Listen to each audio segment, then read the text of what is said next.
नमस्कार मित्रांनो, मी श्रीकांत कुलकर्णी म्हणजेच श्री क्रिप्टो तुमचं स्वागत करतो पहिल्या मराठी यूट्यूब चॅनलमध्ये, जे तुम्हाला क्रिप्टोकरन्सीच्या बाबतीत योग्य ती माहिती रोज प्रोव्हाइड करतं. आजची तारीख आहे 30 जून 2021. आज बुधवार आहे आणि मार्केटमध्ये काय घडलेलं आहे ते बघूया आणि थोडक्यात न्यूज सुद्धा कव्हर करूयात. चला तर मग सुरुवात करूया. ओके, आपण पोहोचलेलो आहे आपल्या नेहमीच्या जागेवरती coinmarketcap.com वरती. अमेझिंग, 10,722 क्रिप्टोकरन्सीज आहेत. माझ्या मते काल होत्या 10,699 की काहीतरी होत्या. तर बऱ्याचशा नवीन क्रिप्टोकरन्सीज रजिस्टर झालेल्या आहेत एका दिवसामध्ये coinmarketcap.com वरती. क्रिप्टोकरन्सी एक्सचेंजेस सुद्धा होते 380. 4 नवीन एक्सचेंजेसची लिस्टिंग झालेली आहे coinmarketcap.com वरती. त्या डिटेलमध्ये जायचं असेल तर तुम्ही फक्त इथे क्लिक केलात या आकड्यावरती तर तुम्हाला त्या डिटेल्स पर्यंत जाता येईल.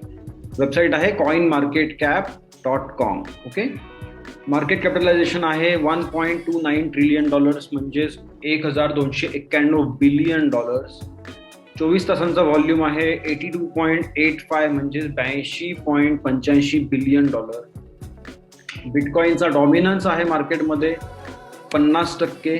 इथिरियमचा डॉमिनन्स आहे 19.2%. म्हणजे इथिरियम ऍक्च्युली 17%वरून 19%वरती पोहोचलंय गेल्या काही दिवसांमध्ये आणि बिटकॉइन सुद्धा 46%वरून 50%वरती आलेला आहे गेल्या अराउंड 4-5 दिवसांमध्ये.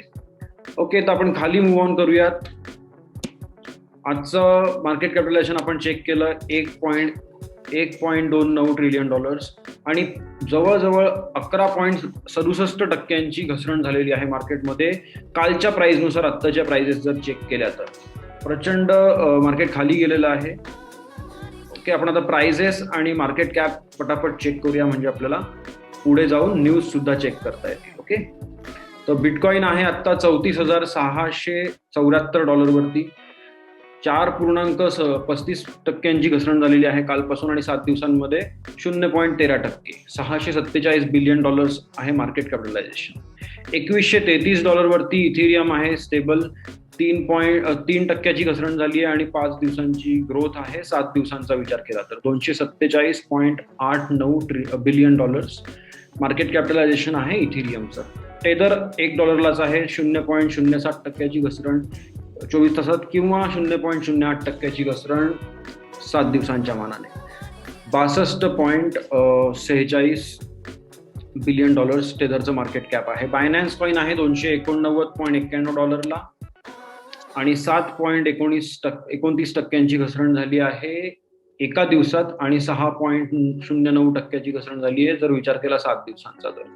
$44.289 बिलियन मार्केट कॅप आहे बायनान्स कॉइनचं. कार्डेनो आहे $1.32, 5.86% घसरण झालेली आहे 24 तासात. 1.62% ग्रोथ आहे 7 दिवसांच्या मानाने आणि $42.160 बिलियन मार्केट कॅप आहे. डोज कॉइन आहे $1 थोडासा कमी झालेला आहे. 24 सेंट वरती आता आहे. 9.87% घसरण झालेली आहे आणि 1.23% 7 दिवसांच्या हिशोबाने ग्रोथ झालेली आहे. $32 बिलियन मार्केट कॅप आहे. रिपल 66 सेंट वरती आता पोहोचलेला आहे. 7.71% घसरण 24 तासांच्या हिशोबाने आणि 0.59% घसरण 7 दिवसांच्या मानाने आणि $30 बिलियन मार्केट कॅपिटलायझेशन. USDC आहे 0.999 म्हणजे ऑलमोस्ट $1 आहे. फार काही ग्रोथ किंवा काहीही मुवमेंट जास्त नाहीये. $25 बिलियन मार्केट कॅप आहे. पोल्काडॉट $15.25 आहे. 8.68% घसरण 24 तासात आणि 9.14% घसरण 7 दिवसांच्या मानाने आणि $14.6 बिलियन मार्केट कॅपिटलायझेशन आहे पोल्काडॉट. युनिस्वॉप $17.68 वरती आहे आणि 8.25% घसरण 24 तासांमध्ये आणि 4.25% घसरण 7 दिवसांच्या हिशोबाने झालेली आहे. चला, 10 आपले टॉप बघून झालेले आहेत. त्यातल्या एक मला जो कायम काय माझा आवडता होता तो म्हणजे लाईट कॉइन आहे. तो आपण अधूनमधून चेक करत राहूयात. 143.19% $19 वरती आता आहे आणि जवळजवळ 6% घसरण आहे 24 तासांमध्ये आणि 4.25% ग्रोथ आहे 7 दिवसांच्या मानाने आणि $9 बिलियन वरती लाईट कॉइन हा आहे. तर लाईट कॉइन मी का पुन्हा पुन्हा चेक करतो किंवा का मला त्याच्यामध्ये एवढा इंटरेस्ट आहे, तर याच्या मागचं कारण म्हणजे असं आहे की लाईट कॉइन हा ऑलमोस्ट बिटकॉइन सारखाच आहे, फक्त अल्गोरिदम वेगळा आहे. स्क्रिप्ट नावाचं अल्गोरिदम आहे लाईट कॉइनचं आणि डोज कॉइन जो आपण हा बघतोय, डोज कॉइन आणि लाईट कॉइन या दोघांचं अल्गोरिदम सेम आहे. ओके, म्हणजे तुम्ही जर एखादं सर्व्हर घेतलं Antminer L3 किंवा Antminer L3 प्लस किंवा Antminer L3 प्लस प्लस किंवा दुसऱ्या कुठल्या कंपन्यांचं सर्व्हर घेतलं ASIC चिप्स असलेलं किंवा मग त्याला ASIC मायनर पण म्हणतात, तर स्क्रिप्ट अल्गोरिदमसाठीचं ASIC मायनर जर तुम्ही कोणतंही घेतलं तर त्याच्यावरती तुम्ही लाईट कॉइन पण माइन करू शकता किंवा तुम्ही डोज कॉइन सुद्धा माइन करू शकता. ओके, तर एकाच अल्गोरिदम वरती काम करणारे 2 क्रिप्टोकरन्सीज, डोज कॉइन आणि लाईट कॉइन, आणि जर तुम्ही मायनिंग आउटपुट चेक केलं तर प्रचंड लॉसेसमध्ये तुम्हाला लाईट कॉइन मायनिंग करावं लागेल जर तुम्ही काही सर्व्हर्स आत्ता त्यासाठी मायनिंगसाठी ऑन केलेत तर. आणि त्या एका गोष्टीवरून मला असं वाटतं की लाईट कॉइनची ग्रोथ बाकीच्या क्रिप्टोकरन्सीज पेक्षा आता पुढच्या काळात जास्त होण्याची दाट शक्यता आहे असं वाटतं. कारण मी स्वतः लाईट कॉइन मायनिंग करून पाहिलेलं आहे, लाईट कॉइनचे सर्व्हर्स वापरून बघितलेले आहे. 2017 पासून मी मायनिंग करत होतो, तर त्याच्यामध्ये आताच्या कॅल्क्युलेशन्सनुसार सगळ्यात जास्त ग्रोथचं पोटेन्शियल मला लाईट कॉइन मध्ये वाटतं. आणि प्लीज लक्षात ठेवा, हे काही इन्व्हेस्टमेंट ॲडवाईस नाही आहे.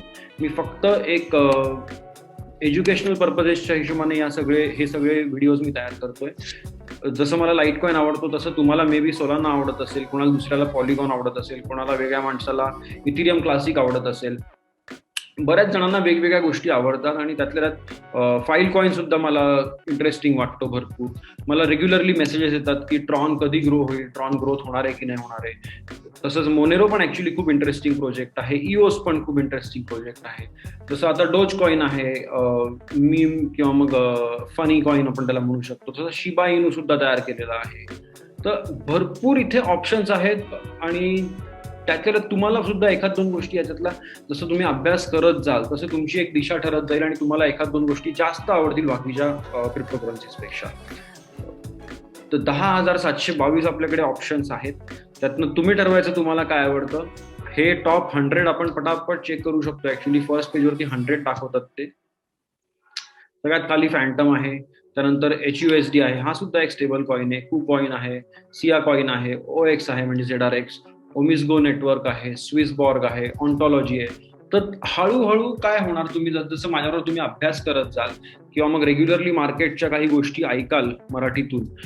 आता बऱ्याच जणांचा हा प्रॉब्लेम असतो पण ते सांगत नाहीत, म्हणूनच मी हे चॅनल सुरू केलंय की थोडंसं तुम्हाला मराठीतून अंदाज आला की त्यानंतर तुम्ही स्वतःचा अभ्यास करून सुद्धा काही ना काही तुम्ही मार्केटमध्ये एक तर इन्व्हेस्ट करू शकता किंवा मग तुम्ही सुद्धा काही एखादा बिझनेस सुरू करू शकता किंवा आणखीन डीपमध्ये अभ्यास करून तुम्ही जॉब सुद्धा करू शकता या डोमेनमध्ये.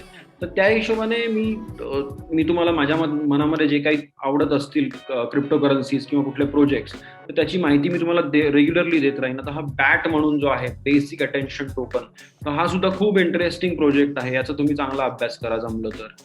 आणि खाली एक गेला आता बघता DigiByte is also a very good project. Sia coin खाली गेला, सिया कॉइनचा अभ्यास करू शकता. बिटकॉइन गोल्ड, ज्या पण माणसाकडे आता ASIC सर्व्हर्स घेण्याची लेवल नाहीये किंवा ASIC सर्व्हर असं पण इंडियामध्ये आता सध्या इम्पोर्ट होत नाहीयेत, कस्टम्समध्ये ते अडकवले जातात 2017 पासून आणि अजूनपर्यंत त्याला काही क्लॅरिफिकेशन नाहीये. त्याच्या अगेन्स्ट कुठलाही लॉ नसताना सुद्धा ते सर्व्हर्स इंडियात येत नाहीयेत. तर हा अभ्यासाचा विषय आहे किंवा मग याच्या अगेन्स्ट कोणी जर RTI फाईल केली नक्कीच तर मला आवडेल. कोणी लिगल डोमेनमध्ये काम करणारे माझे बंधू किंवा भगिनी असतील तर त्यांनी मला नक्की अप्रोच करावं आणि त्या बाबतीत आपण जर काही करू शकलो तर नक्की करूया. कारण एखादी गोष्ट जर इलिगल घोषित नसेल तर तुम्ही एखाद्या माणसाला बिझनेस करण्यासाठी किंवा मग त्याची रोजीरोटी कमवण्यासाठी तुम्ही थांबवू शकत नाही असं मला तरी वाटतं. असंच चालू राहिलं तर थोड्या दिवसांनी म्हणतील की तुम्ही आता हापूस आंबा खाऊ नाही शकत किंवा हापूस आंबा पिकवू नाही शकत. असं म्हणजे थोडक्यात काय की एक कमोडिटी आहे किंवा मग जर त्या गोष्टीच्या बाबतीत जर काही लॉ नाहीये किंवा मग रेग्युलेशन नाहीये तर त्यात कस्टमर्सची म्हणजे आपली किंवा मग बायर्सची, सेलर्सची, ट्रेडर्सची, इन्व्हेस्टर्सची किंवा ट्रेनर्सची किंवा कंपनी हँडल करणाऱ्या लोकांची काही चूक नाहीये ना. त्यांना जर गव्हर्नमेंटने किंवा मग रेग्युलेटर्सने एकत्र येऊन बसावं आणि पटकन रेग्युलेशन तयार करावं काहीतरी, उगाच भिजत घोंगडे पडत ठेवण्यापेक्षा काहीतरी एक चांगलं डिसिजन जर घेतलं तर हजारो लाखो करोड रुपयांची ही जी इंडस्ट्री आहे ही थोडीशी पुढे जाईल भारतामध्ये. एकीकडे आपण सगळे मोठमोठे भाषणं ऐकतो की $5 ट्रिलियन इकॉनॉमी करायची आहे, $10 ट्रिलियन इकॉनॉमी करायची आहे, आणि दुसरीकडे $2 आणि $3 ट्रिलियन लेवलचं हे जे एक अख्खच्या अख्खं नवीन क्षेत्र आहे त्या क्षेत्राला तुम्ही लाथाडताय म्हणजे काय, तुम्ही जर त्याला रेग्युलेट नाही केलं किंवा तुम्ही क्लॅरिटी जर दिली नाही कंपन्यांना किंवा इन्व्हेस्टर्सला की बाबा आम्ही याच्यावरती 2% टॅक्स लावणार आहे, 0.5% टॅक्स लावणार आहे किंवा 50% टॅक्स लावणार आहे, काहीतरी क्लॅरिटी द्या, काहीतरी लोकांना प्रोजेक्ट्सला तुम्ही सहभाग घ्या, लोकांबरोबर बोला तुम्ही. इथे कम्युनिटी रेडी आहे, बरेचसे इन्फ्लुएन्सर्स आहेत, मी आहे, माझ्यासारखे बरेच लोक आहेत जे रेडी आहेत गव्हर्नमेंटशी आणि सगळ्यांची कम्युनिकेट करण्यासाठी, पण शून्य ऍक्शन तिकडून दिसतेय.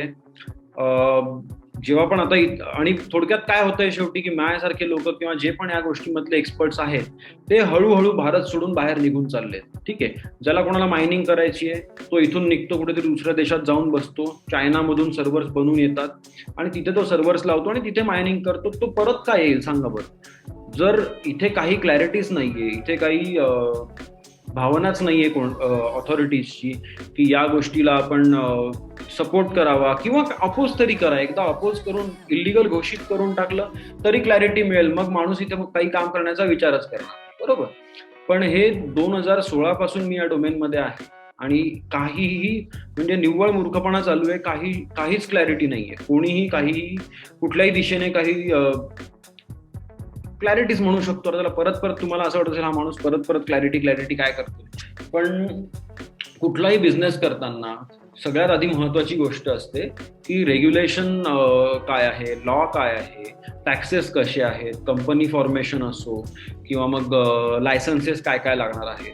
तर या सगळ्या गोष्टी जेव्हा एकदा घडून येतील भारतात त्यानंतर काहीतरी मजा येईल आणि त्यानंतर खरंच फार मोठा स्कोप आहे या डोमेनमध्ये काम करण्याचा. आणि आता सध्या जर तुम्हाला भीती वाटत असेल की समजा 5 महिन्यांनी 6 महिन्यांनी जर इलिगल घोषित झालं क्रिप्टोकरन्सीचं डोमेन तर मग माझं काय होईल, माझ्या इन्व्हेस्टमेंटचं काय होईल, तर मग थोडक्यात आपण काय करू शकतो की त्यावेळी तुम्ही इंडियाच्या बाहेर कंपनी एखादी फॉर्म करून तुमचे ऍसेट्स तिथे ठेवू शकता. बरेच जण करतात, बरोबर. जसं चायनामध्ये ट्रेडिंगला अलाउड नाहीये, क्रिप्टोकरन्सी एक्सचेंजेसला अलाउड नाहीये, तरी जगातल्या सगळ्यात जास्त मोठ्या प्रमाणावरती मायनिंग फॉर्म्स चायनामध्येच होते. आता सध्या त्यांनी ते सुद्धा इलिगल घोषित करायला सुरुवात केली आहे. तर त्या कंपन्या काय करतायत की त्यांचे मायनिंग फार्म्स मधलं जे काही इक्विपमेंट आहे ते उचलतायत, USA ला चाललेत, रशियाला चाललेत, कुठे दुसऱ्या एरियाजमध्ये चाललेत, सौदी कंट्रीजमध्ये चाललेत, आफ्रिकेमध्ये चाललेत. आणि हेच होणार, बरोबर. कारण जसं नदी असते की बाबा समोर तुम्ही त्याला काहीतरी एका बाजूला अडथळा आला की ती आपली वाट कधी पण ती ग्रॅव्हिटीच्या दिशेने जात राहणार, तसंच हे आहे. एक मोठं डोमेन आहे, महाप्रचंड स्कोप आहे. तुम्हाला इंटरेस्ट असेल तर तुम्ही सुद्धा रेग्युलरली या गोष्टीचा अपडेट घेत राहा, थोडासा अभ्यास करा. खूप स्कोप आहे. ऍटलिस्ट तुम्ही अभ्यास करून अकॅडमिया किंवा मग आपण जे म्हणतो शिक्षण क्षेत्रामध्ये सुद्धा खूप स्कोप आहे. मी स्वतः बऱ्याचशा इंजिनिअरिंग कॉलेजेसमध्ये या बाबतीत ट्रेनिंग घेतो आणि फक्त टेक्निकल साईडने जरी तुम्ही विचार केला याचा, हे जे मार्केट कॅप आपण जे काही बघतोय याचा पूर्णपणे विचार सोडून दिलात आणि फक्त टेक्निकली विचार केलात तरी पण खूप भरपूर स्कोप आहे, बरोबर. म्हणजे आता हे इतके प्रोजेक्ट्स आहेत, या प्रोजेक्टचं मार्केटिंग होत असणार, सेल्स होत असणार, रिसर्च अँड डेव्हलपमेंट होत असणार, त्यानंतर त्यांचे सुद्धा काहीतरी बजेट्स असतील सस्टेनेबिलिटीसाठी. त्यामुळे एक कम्प्लीट त्यांना लिगल प्रॅक्टिशनर्स लागतील, त्यांना चार्टर्ड अकाउंटंट्स लागत असतील, त्यांना कंपनी सेक्रेटरी लागत असतील. या सगळ्या गोष्टींच्या थ्रू म्हणजे थोडक्यात हे एक परिपूर्ण फील्ड आहे असं म्हटलं तरी चालेल. आणि याच्यामध्ये तुम्हाला सगळ्या प्रकारचा स्कोप आहे, सगळ्या प्रकारचे संधी आहेत. हळूहळू अभ्यास करायला सुरुवात करा माझ्याबरोबर, आपण एकत्रितपणे हळूहळू नक्की पुढे जाऊ शकू असं वाटतंय. आता आपलं मला वाटतंय बऱ्यापैकी म्हणजे हे तर बघून झालेलंच होतं मार्केट कॅप, फक्त एक तुम्हाला एक थोडासा अंदाज दिला की काय आहे. आणखीन माझ्या मनातल्या 4-5 गोष्टी मांडल्या. जर काही चुकलं असेल तर माफ करा, जर तुम्हाला करेक्ट वाटलं तर नक्की मला सपोर्ट करा. आता मार्केट कॅप सोडून आपण आता न्यूज सेक्शन कडे वळूया. ओके, चला. ओके, नेहमीप्रमाणे आपण आलेलो आहे कॉइन टेलिग्राफ वरती.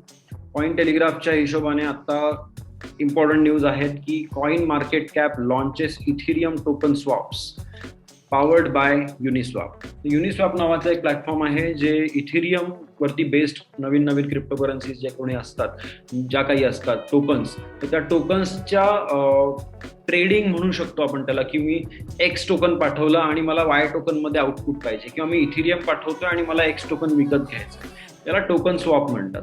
तर त्या टोकन स्वॅपसाठी युनिस्वॅप नावाचं प्लॅटफॉर्म आहे, त्याच्याशी कॉइन मार्केट कॅपने टायअप केलंय. ओके, कॉइन मार्केट कॅप म्हणजे ही वेबसाईट जी आपल्याला आतापर्यंत फक्त माहिती पुरवायचं काम करत होती, ती स्वतः आता टोकन स्वॅप्स मध्ये उतरते. म्हणजे थोडक्यात एखाद्या एक्सचेंज सारखं काम त्यांनी सुरू केलेलं आहे युनिस्वॅपशी टायअप करून. Okay, Coinbase reveals plans for crypto app store amid global refocus. Okay, तर Coinbase नावाचं एक महाप्रचंड एक्सचेंज आहे अमेरिकेतलं, आणि Coinbase आता प्लॅन करतो आहे की जसं आपलं एक ऍपल ऍप स्टोअर असतं, गुगल ऍप स्टोअर असतं, तसं Coinbaseचा प्लॅन आहे की एक क्रिप्टो ऍप स्टोअर तयार केलं जावं, ज्याच्यावरून क्रिप्टोकरन्सीच्या मल्टिपल ऍप्स असतील आणि तुम्हाला हवी ती ऍप तुम्ही त्याच्यावरून डाउनलोड करून घेऊ शकता आणि तुमचे कामं करू शकता. असा Coinbaseचा आता प्लॅन आहे.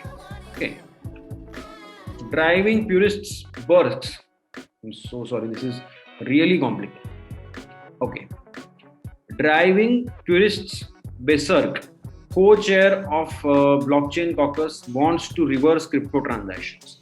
आता हे प्युरिस्ट बेसर्क काय आहे किंवा मग ब्लॉकचेन कॉकस काय आहे हे सगळं वाचण्यापेक्षा थोडक्यात आपण काय बघूया की एक ब्लॉकचेन संघटना आहे ज्याचा को चेअर म्हणजे चेअरपर्सन जो असतो, तसं इथे को चेअर म्हणजे 2 पर्सन्स एका वेळी त्या संघटनेला लीड करतायत.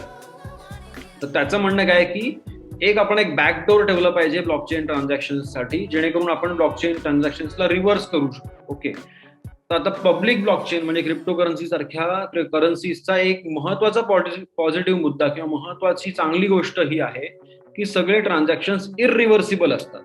म्हणजे जसं कॅश एका माणसाला आपण देऊन टाकली आणि आपण निघून गेलो समजा कुठेतरी, किंवा प्रवास करता करता आपण कोणाला तरी काहीतरी पेमेंट केलं आणि पुढे निघून गेलो, तर तो माणूस त्याची इच्छा असेल तरच ते पैसे आपल्याकडे परत येऊ शकतात. थोडक्यात काय, कॅश ट्रान्झॅक्शन सुद्धा इररिव्हर्सिबल असतात. तर त्यालाच डिजिटल जगामध्ये जर काहीतरी त्याला इक्विव्हॅलंट तुम्हाला शोधायचं असेल, म्हणजे कॅश ट्रान्झॅक्शन सारखंच जर तुम्हाला काही शोधायचं असेल डिजिटल याच्या जगामध्ये, तर क्रिप्टोकरन्सी हा एकच मार्ग आहे. कारण बँकिंग ट्रान्झॅक्शन, रुपीज असो, डॉलर असो, कुठली करन्सी असो, फिएट करन्सी, सगळे ट्रान्झॅक्शन्स रिव्हर्सिबल असतात. म्हणजे कुठलंच ट्रान्झॅक्शन फायनल नसतं. जर त्या पर्सनने कंप्लेंट केली त्यांच्याकडे बँकेकडे, तर ऑफकोर्स ते ट्रान्झॅक्शन रिव्हर्स करू शकतात. म्हणजे थोडक्यात तुमचा लॉस होऊ शकतो. ओके, पण क्रिप्टो ट्रान्झॅक्शन्स इरिव्हर्सिबल असल्यामुळे काय की तुम्ही थोडासा फक्त अभ्यास करून आणि काळजी घेऊन जर ट्रान्झॅक्शन्स केले तर ते ट्रान्झॅक्शन्स फुल प्रूफ असतील, कोणी त्या गोष्टीला बदलवू शकणार नाही कधीच.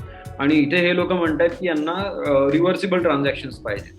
तर रिव्हर्सिबल ट्रान्झॅक्शन्ससाठी सिस्टीम तर जगात ऑलरेडी अवेलेबल आहे. फिएट करन्सी सगळे ट्रान्झॅक्शन्स रिव्हर्सिबल आहेत, बरोबर. तर त्यांनी ते वापरावे, इकडे येण्याची काही गरज नाही असं माझं म्हणणं आहे. Senator Cynthia Loomis bags crypto for US retirement plans. Okay, तर जसं आपल्याकडे PF म्हणजे प्रॉव्हिडंट फंड आहे किंवा मग रिटायरमेंट फंड आहे किंवा मग काही ना काही असे वेगवेगळ्या इन्शुरन्स कंपन्यांचे सुद्धा रिटायरमेंट प्लॅन्स मिळतात, तसं त्यांच्याकडे अमेरिकेमध्ये आहे 401k. ओके, 401k हा एक कोड आहे किंवा मग त्याला तेच नाव आता पडलंय.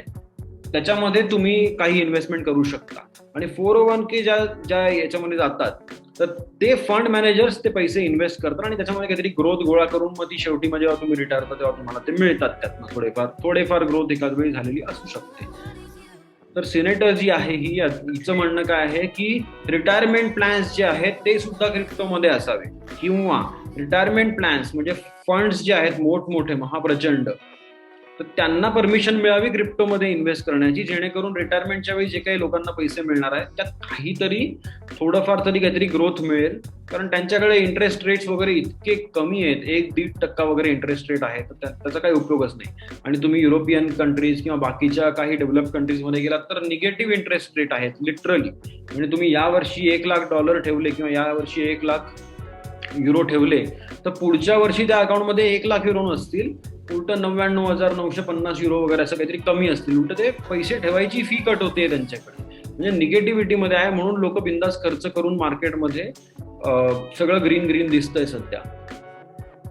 ओके, निगेटिव्ह इंटरेस्ट रेट बद्दल एवढं पुरेसं झालं असं मला वाटतंय. आणि त्यामुळेच काय आहे की जर पेन्शन फंड्स किंवा अशा गोष्टींना जर ग्रोथ नसेल मिळत नॉर्मल मार्केटमध्ये, कारण त्यांना खूप रेग्युलेशन्स आहेत, कधी काय कुठे खर्च करावा, कधी काय कुठे इन्व्हेस्ट करावे वगैरे, हे खूप नियम आहेत त्यांच्यासाठी. तर ते नियमांना थोडी जर ढील दिली आणि त्यांना अलाव केलं क्रिप्टोकरन्सीमध्ये इन्व्हेस्ट करायला, तर रिटायरमेंट बेनिफिट्स लोकांना चांगले मिळतील असं या मॅडमचं म्हणणं आहे. आणि याचबरोबर आपण आता नेक्स्ट न्यूजकडे वळूया. China crackdown shows industrial Bitcoin mining a problem for decentralization. Okay, आता हे तर सगळ्यांना माहिती होतं आधीपासून, सगळ्याच एक्सपर्ट्सला आधीपासून माहिती होतं की क्रिप्टोकरन्सीज बिटकॉइन जरी डिसेंट्रलाइज्ड असला तरी मायनिंग मात्र 80-85% फक्त चायनामधून चालतं. आता 85% मायनिंग जर एका देशातून चालत असेल आणि त्या देशाच्या गव्हर्नमेंटने जर त्याच्या अगेन्स्ट ऍक्शन घेतली, तर अचानक हॅश रेट जो असेल, म्हणजे थोडक्यात अख्ख्या नेटवर्कचे जे काही कम्प्युटेशनल पॉवर आहे, जे काही शक्ती आहे गणित सॉल्व्ह करायची, ती शक्ती जर अचानक कमी झाली तर मे बी नेटवर्क क्रॅश होऊ शकतं, मे बी बिटकॉइन थांबू शकतो. ठीक आहे, पण तसं काही होत नाही इझिली, कारण डिफिकल्टी 2 आठवड्यांमध्ये परत ऍडजस्ट होते. जास्तीत जास्त काय होईल की हे हॅश रेट किंवा हे मायनिंग फार्म बंद झाल्यावरती 2 आठवडे थोडंसं जरा ब्लॉक्स तयार व्हायला डिले होईल, थोडंसं उशिरा ब्लॉक्स होतील. दर 10 मिनिटांनी ब्लॉक येण्याऐवजी 15 मिनिटांनी, 16 मिनिटांनी, 20 मिनिटांनी असे येतील. पण नंतर 2 आठवड्यानंतर जेव्हा डिफिकल्टी ऍडजस्टमेंट होईल, तेव्हा सिस्टीम हे चेक करेल की मागच्या 2 आठवड्यांमध्ये ऍव्हरेज ब्लॉक टाइम 17 मिनिटं होता, त्यामुळे आता आपला गोल काय आहे 10 मिनिटांचा. त्यामुळे मग ते जे काही गणित आहे, थोडक्यात मायनिंग डिफिकल्टी जी आहे ती कमी होईल आणि जेवढं आता कम्प्युटेशनल पॉवर आहे ते सगळे मिळून प्रॉपरली 10-10 मिनिटांनी मायनिंग करत राहतील. म्हणजे थोडक्यात नवीन ब्लॉक्स बिटकॉइन ब्लॉकचेन मध्ये तयार होत राहतील. तर यांचं म्हणणं थोडक्यात असं आहे की डिसेंट्रलाइज नाहीये बिटकॉइन, किंवा मग शंका आहे डिसेंट्रलायझेशनच्या बाबतीत. आता मायनिंग म्हणजे काही अख्खा बिटकॉइन असं नाही. ओके, मायनिंग हा एक फक्त पार्ट आहे बिटकॉइनचा आणि इतर क्रिप्टोकरन्सीजचा सुद्धा. तो नेसेसरी आहे, इम्पॉर्टंट आहे, पण decentralisation of this cryptocurrency is not dependent on mining 100%. Okay, एक काही पर्सेंटेज वेटेज आपण त्याला देऊ शकतो डिसेंट्रलायझेशन ऑफ मायनिंग. कारण समजा चायनामध्ये सगळे मायनर्स आहेत आणि मोठा महाप्रचंड भूकंप आला किंवा एखादा व्हॉल्कॅनिक इरप्शन झालं, तर काय होणार, सगळं मायनिंग अचानक बंद पडणार. पण त्याला सुद्धा कॅल्क्युलेशन्स आणि त्याला सुद्धा जी सतोशी नाकामोटो साहेबांनी जे काही करून ठेवलेले आहे त्यावेळीच प्रोग्रॅमिंग, त्याचा अर्थ काय की त्यांनी त्यावेळीच डिफिकल्टी रिएडजस्टमेंट हे एक गोष्ट त्याच्यामध्ये टाकून ठेवलेली आहे. दर 2 आठवड्यांनी हे ऍडजस्ट होतं आणि नेटवर्कला परत एकत्रित म्हणजे परत सरळ चालू राहण्यासाठी मदत करतं. ओके, तर आपलं कॉइन टेलिग्राफ वरच्या न्यूज आता कव्हर झालेल्या आहेत. आपण कॉइन डेस्क कडे वळूया. अच्छा, कॉइन डेस्कला रेग्युलरली आजकाल लाईव्ह सेशन्स चालू आहेत. Okay, bitcoin set for record second quarter price drop. तर यांचं म्हणणं आहे की बिटकॉइन या क्वार्टरमध्ये आता प्रचंड घसरण होणार आहे बिटकॉइनमध्ये. ठीक आहे, आपल्या एका मराठी माणसानेच लिहिलेली आहे न्यूज, ओंकार गोडबोले. तर 30 जून 2021 म्हणजे आजचीच न्यूज आहे की बिटकॉइनच्या प्राइसमध्ये आता प्रचंड घसरण होऊ शकते असा त्यांचा अंदाज आहे. बिटकॉइन अपसाइड स्टॉल्स कुड find support near 30K to 33K.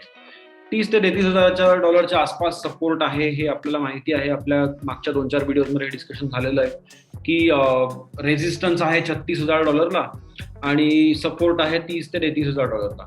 $36,000 touch करून 36,500 पर्यंत वगैरे जाऊन बिटकॉइन परत आता खाली आलेला आहे. आणि आपण आता चेक केलं की अराउंड कितीपर्यंत आलाय, $34,600 आता आहे. ठीक आहे, तर हीच गोष्ट जी आपल्याला माहिती आहे तीच गोष्ट त्यांनी परत एकदा सांगितलेली आहे वेगवेगळ्या प्रकारे. आय थिंक न्यूज आपण बऱ्यापैकी कव्हर केल्या आहेत. तरी आतापासून मी प्रयत्न करतोय की आणखीन एखादा सोर्स आपण ऍड करूया, पण तो जरा ट्रस्टवर्दी सोर्स पाहिजे. म्हणून मग आपण bitcoin.comच्या न्यूज आपण आज कव्हर करून बघूया कसं वाटतं ते. आणि जर नाही छान वाटलं तर मग नेक्स्ट टाइम पासून नको करूया. Okay, The British bank NatWest imposes daily limit on transfers to cryptocurrency exchanges over fraud concerns. आता इंग्लंडमध्ये म्हणजे युके मध्ये रोज काहीतरी एक न्यूज येते रेग्युलेटर्स कडून, बँकांकडून, कुणाकडून तरी काहीतरी क्रिप्टोच्या अगेन्स्ट काही ना काही ऍक्शन घेतली जाते. जसं सुरुवातीला आलं की बायनॅन्सला नोटीस पाठवली गेली, नोटीस नाही ऑर्डर पाठवली गेली FCA कडून की बाबा तुम्ही रेग्युलेटेड ऍक्टिव्हिटीज मधून बाहेर निघा. मग न्यूज काय आली की बायनॅन्सने युकेच्या कस्टमर्सला फियाट रॅम्प जो होता म्हणजे फियाट करन्सी म्हणजे युके मधला जो कुठला आपला आहे ब्रिटिश पाऊंड, तर ते पेमेंट्स करण्याचे जे काही माध्यम होतं ते त्यांना बंद करावं लागलं, कारण बँकिंग इज रेग्युलेटेड. बरोबर, crypto is not regulated in UK also. तर ते बंद झालं. आणि आता काय आलंय की ब्रिटिश बँक नॅटवेस्ट जी बँक आहे त्याने काय केलं, लिटरली एक्सचेंजेसला जे पैसे आपण पाठवतो काही विकत घेण्यासाठी तर त्याच्यावरच लिमिट टाकून दिली. ओके, आणि काय त्याच्या मागे भीती काय दाखवली की फ्रॉड होऊ शकतो. अरे जर मी स्वतः कस्टमर आहे, मी इन्व्हेस्टर आहे, मी माझ्या XYZ एक्सचेंजला पैसे पाठवून मला काहीतरी विकत घ्यायचंय, मग ते 2 रुपयाचं असो, 2 लाख रुपयाचं असो, 2 करोड रुपयाचं असो, तो माझा प्रश्न आहे. बरोबर की नाही? जर मी माझे पैसे टाकून सोनं विकत घ्यायला निघालोय बाहेर दुकानदाराकडे, तर मी 1 किलो सोनं घ्यायचंय, जर माझं बजेट असेल तर काय हरकत, किंवा मग 2 ग्रॅम घेतोय की अर्धा ग्रॅम घेतोय की पाव ग्रॅम घेतोय की पाव किलो घेतोय, याच्याशी कोणाचं काही घेणं नाही. बरोबर, आणि माझ्याकडे मी 1 करोड रुपयाचं सोनं घ्यावं, शेण घ्यावं की काही कुठलं वेगळी दुसरी गोष्ट घ्यावी, हे माझ्या मनावर आहे ना. करेक्ट. मग आता हे सगळं जे काही रेग्युलेशन जी काय बोंबाबोंब असते ते म्हणजे हेच आहे की ते ठरवणार की शेण चांगलं आहे आपल्यासाठी की सोनं चांगलं आहे. आता जर मी शेतकरी आहे, मला शेण घेऊन जर त्याचं शेणखत बनवून माझ्या झाडांना घालायचंय, तर तुम्ही कोण होतात मला थांबवणार आहे? बरोबर.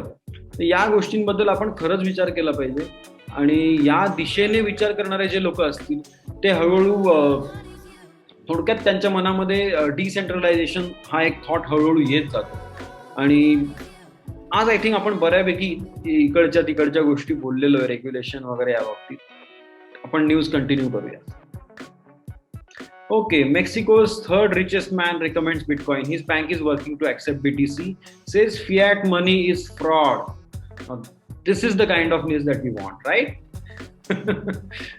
ही न्यूज काल आपण घेतली होती, फक्त जरा ती कव्हर करण्याची दिशा त्यांची वेगळी होती.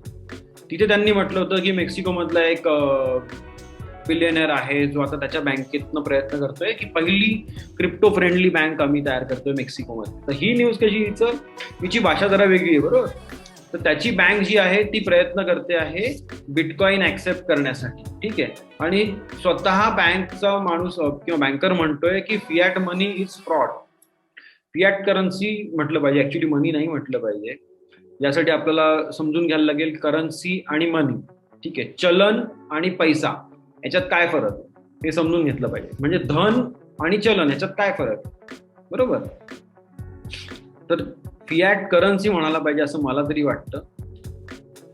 फियाट करन्सी म्हणजे काय, तुम्ही डेफिनेशन चेक करा हवं तर विकिपीडियाला जाऊन, किंवा मग आपण आता इथे चेक करून बघूयात.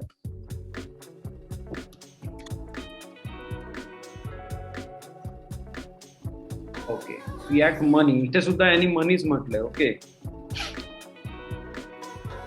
म्हणजे कसं परफेक्टली कन्फ्यूज करण्याचं धोरण आखलं जातं इथून तुम्हाला कळू शकतं. 1 सेकंड द्या मला फक्त थोडं. All right. Fiat money is a currency. जर ती करन्सी आहे तर तुम्ही त्याला मनी का म्हणताय? बरोबर. पहिला प्रश्न. Fiat money is a currency other medium of exchange established as money often by government through regulation, किंवा मग रेग्युलेशन थ्रू. म्हणजे थोडक्यात काय, गव्हर्नमेंट सांगते हा कागदाचा तुकडा, याच्यावरती कोणाचे तरी चेहरे छापलेले आहेत, वेगवेगळ्या देशांमध्ये वेगवेगळ्या माणसांचे, बायांचे, म्हणजे चांगल्या मोठ्या माणसांचे चेहरे असतात, आणि फक्त त्या माणसाचा चेहरा आहे म्हणून आणि गव्हर्नमेंटने एका कधीतरी कुठेतरी लिहून दिलं होतं म्हणून आपण त्या कागदाला पैसा म्हणतो, आणि त्या पैशासाठी आपण मेहनत करतो, त्या पैशासाठी सगळे कामं करतो. अगदी म्हणजे आपला स्वतःचा विचार कमी करून त्या कागदांचा जास्त विचार केला जातो बऱ्याच वेळा. बरोबर. तर फियाट करन्सी म्हणजे काय, थोडक्यात फियाटचा अर्थ असतो की ज्याच्या मागे किंवा ज्याला बॅकिंग काहीही नाही अशी गोष्ट. ठीक आहे. थोडक्यात काय, आजकाल ज्या कुठल्या करन्सीज आपण करन्सी म्हणून वापरतो आहे ठीक आहे. म्हणजे आपल्या वॉलेटमध्ये जे काही आता पडलेलं आहे, खिशात जे काही आपण कागदाचे बंडल ठेवलेले आहेत किंवा कॉईन ठेवलेले आहेत, तर त्याला इंट्रिन्सिक व्हॅल्यू 0 आहे. ओके. त्याच्या आता असा काळ नाहीये की समजा आपल्या आरबीआयला किंवा कुठल्याही सेंट्रल बँकेला काही XYZ अमाऊंट ऑफ रुपीज किंवा मग काही XYZ अमाऊंट ऑफ डॉलर्स छापायचे असतील, तर त्या क्वांटिटीचं सोनं किंवा चांदी ते वॉल्ट्समध्ये सांभाळून ठेवतील आणि मग त्यांच्या प्रिंटिंग प्रेस चालू करतील. असं काही राहिलेलं नाहीये. जेव्हा ज्या सेंट्रल बँकेला जेवढे छापावेसे वाटतात तेवढे ते छापून मोकळे होतात. त्यांच्या आवडत्या मित्रमैत्रिणींना आणि बँकांना आणि मोठमोठ्या बिझनेसेसला ते वाटले जातात, लिटरली असं म्हटलं तरी चालेल. आणि त्यानंतर काय होतं, इन्फ्लेशन येतं. बरोबर. तर फिएट मनी ही गोष्ट अशी आहे की या गोष्टीला आपण गृहीत धरून चाललोय की या गोष्टीला व्हॅल्यू आहे. बरोबर. खरं तर या कागदांना वगैरे व्हॅल्यू तोपर्यंतच आहे जोपर्यंत समोरचा आणि आपण आणि सगळे मिळून विचार करतोय की याला व्हॅल्यू आहे. बरोबर. त्याच्या मागे काहीही नाहीये. त्या कागदामध्ये आतमध्ये सोन्याची तार वगैरे नाहीये, चांदीची तार नाहीये, प्लॅटिनमची तार नाहीये, काहीही नाही. त्या कागदाची किंमत फक्त तो कागद आणि जी काही शाई वापरली आहे एवढीच आहे खरं तर, आणि तेवढाच खर्च येतो त्याला. ठीक आहे. आणि आता काय झालंय की बँकांना आणि गव्हर्नमेंटला तो खर्च करायचा सुद्धा कंटाळा आलाय. त्यामुळे ते आता काय करतायत, डिजिटल कॅशलेस म्हणजे त्यांना डबल बेनिफिट की प्रिंट करायचा सुद्धा खर्च नाही आणि वरतून कोणी कुठे काय करतंय हे सगळं सुद्धा पद्धतशीरपणे अगदी वर बसून सगळं बघता येतं कुठे काय चालतं. ठीक आहे. आणि त्यानंतर काय करता येतं, अनालिसिस करता येतो की कुठे काय चालू आहे, कुठे काय केलं पाहिजे नवीन, आणि कुठे टॅक्सेस जास्त लावले पाहिजे, कुठे टॅक्सेस कमी केले पाहिजे, ह्या सगळ्या गोष्टींचं प्लॅनिंग करता येतं. मे बी ही गोष्ट एका अँगलने चांगली असेल त्यांच्यासाठी, पण सिटीजन्ससाठी किंवा मग आपल्यासाठी त्यातनं काही फायदेशीर आहे असं मला तरी वाटत नाही. ओके. आय थिंक आपण एक चांगला टॉपिक आज थोडासा कव्हर केलाय. हवं तर मी ही लिंक म्हणजे तुम्ही स्वतः सर्च करू शकता. या गोष्टी समोर दडलेले रहस्य आहेत असं म्हटलं तरी चालेल, कारण या गोष्टी कुठल्याच शाळेत, कुठल्याच कॉलेजमध्ये कुठेही शिकवल्या जात नाहीत इझिली. तुम्हाला स्वतःलाच रिसर्च करावं लागेल, मग तुम्हाला कळेल सेंट्रल बँकिंग सिस्टीम काय आहे, फ्रॅक्शनल रिझर्व्ह बँकिंग म्हणजे काय, फिएट करन्सी म्हणजे काय, करन्सीची हिस्ट्री काय आहे, की पूर्वी सोनं वापरलं जायचं, चांदी वापरली जायची, नंतर त्यांचे नाणे वापरायला लागलो, मग ते नाणे आपण ठेवायला लागलो सोनारांकडे आणि त्याची जी रिसीट असायची ती रिसीट म्हणजे करन्सी म्हणून वापरली जायची. ठीक आहे. म्हणजे थोडक्यात त्यानंतर तिथून पुढे काय केलं की ते सोनार आणि चांदी सांभाळणारे लोक जे होते तेच स्वतः बँकर्स झाले आणि ते आपल्याला रिसीट नोट द्यायला लागले. तर त्या नोटा ज्या होत्या म्हणून नोट, ओके, नोट म्हणायचे ना, रिसीट नोट, की तो लिहून देतोय की त्याला माझ्याकडून 100 सोन्याचे कॉईन मिळालेले आहेत असं लिहून देतोय, रिसिव्ड नोट. तर ती नोट घेऊन आपण कुठेही काही शॉपिंग करू शकत होतो त्यावेळी. आणि काय झालं हळूहळू की यांनी काय केलं की या नोटा आपण वापरायला लागलो आणि यांनी मागचं सोनं लंपास केलं. बरोबर. लंपास केलं आधी सुरुवातीला. त्यानंतर काय झालं की सगळ्यांनी मग मिळून ठरवलं देशांनी की बाबा हा चला, अमेरिकन गव्हर्नमेंट फक्त त्यांच्या डॉलरच्या मागे सोनं ठेवणार आणि आम्ही सगळे आमच्या नोटांच्या मागे किंवा आमच्या करन्सीच्या मागे अमेरिकन डॉलर सांभाळून ठेवणार. ओके. तरी ठीक होतं, म्हणजे म्हणून अमेरिकेचा एवढा दबदबा आहे जगात, किंवा दबदबा आहे म्हणून त्यांची करन्सी चालते असं म्हटलं तरी चालेल. आणि नंतर काय केलं अमेरिकन प्रेसिडेंट निक्सनने की तो संपर्क पण तोडून टाकला, किंवा ते कनेक्शन जे होतं US डॉलर टू गोल्ड ते पण त्यांनी तोडून टाकलं. त्यामुळे आता जगातल्या सगळ्या नॅशनल करन्सीज किंवा या फिएट करन्सीज कनेक्टेड आहेत व्हॅल्यूसाठी डॉलरला, आणि डॉलर स्वतः हवेत उडतोय. त्यामुळे सगळ्या करन्सी हवेत उडतायत आणि त्या कुठल्याच करन्सीच्या मागे काहीही बॅकिंग नाहीये, शून्य बॅकिंग आहे. फक्त गव्हर्नमेंटने लिहून दिलंय किंवा गव्हर्नमेंटने म्हटलं आहे की हा रुपया किंवा हे 500 रुपये, हे 2000 रुपये, हे 10 रुपये, हे 20 रुपये, म्हणून त्याला व्हॅल्यू आहे आणि आपण सगळे याच्यावरती विश्वास ठेवतोय म्हणून या सिस्टीमला व्हॅल्यू आहे. ओके. करन्सी बद्दल बरंच काय की मला आणखीन बोलायला आवडेल, पण आय थिंक आता आजचा एपिसोड बऱ्यापैकी लांबलाय. आपण आता पूर्णविराम देऊया. माझं नाव श्रीकांत कुलकर्णी. श्री क्रिप्टोमध्ये तुम्हाला आणखीन रेग्युलर बेसिसवरती छान छान माहिती द्यायची माझी इच्छा आहे आणि आपण त्यानुसारच करत राहूया हळूहळू. एक लास्ट रिमाइंडर सारखं आपण जे रोज घेत असतो की आज काय होती प्राइस वगैरे आपण जे हळूच एक कव्हर करूया पटकन. ठीक आहे. तर आजची तारीख आहे 30 जून 2021. रात्रीचे 7:30 वाजलेले आहेत. बिटकॉइनची प्राइस आहे $34,735. ठीक आहे. किती? $34,735 रात्री 7:30 वाजता 30 जून 2021. मी श्रीकांत कुलकर्णी नमस्कार करतो. आपण उद्या परत भेटूया. Take care. Buy the dips and hodl. हे काय आहे हे पण मी नंतर एक्सप्लेन करतो. Okay. Bye bye. Take care guys.